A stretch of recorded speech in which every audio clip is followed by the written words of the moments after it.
Sambutan luar biasa selepas lagu Satu Hari di Hari Raya menjadi penutup tirai konsert M. Nasir Cipta 2 pada Oktober tahun lalu, memberi satu lagi idea kepada penganjur Icon Entertainment meneruskan siri konsert dengan Datuk M. Nasir Cipta Raya.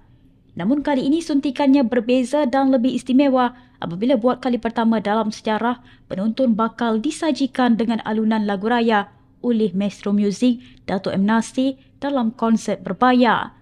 Penganjur Iman Tang berkata idea itu terbit selepas menyaksikan lagu Satu Hari di Hari Raya menjadi fenomena selepas konsert M. Nasir Cipta 2 berakhir. Menurut Iman Tang lagi, dia terlebih dahulu buat kajian dan memikirkan kelebihan dan kekurangan penganjuran konsert sebelum idea dipersembahkan kepada M. Nasir.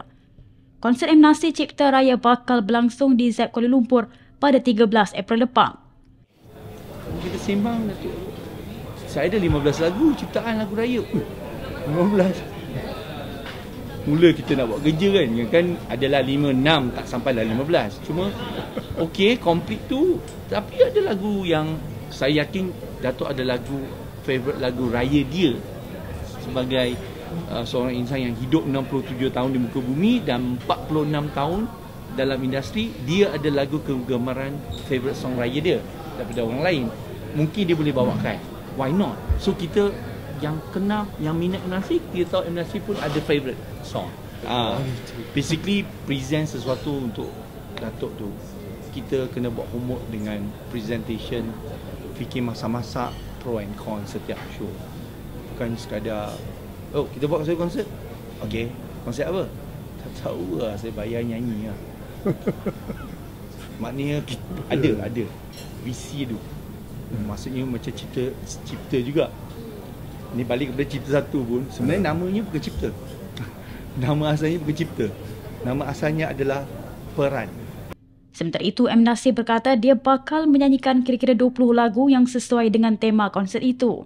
Katanya konsert itu juga memberi peluang kepadanya untuk memperkenalkan lagu raya ciptaannya yang mungkin sebelum ini tidak diketahui ramai. Beliau berkata demikian ketika ditemui pada majlis sidang media konsert Datuk M. Nasir di Kuala Lumpur baru-baru ini. Harap saya akan dapat menyanyikan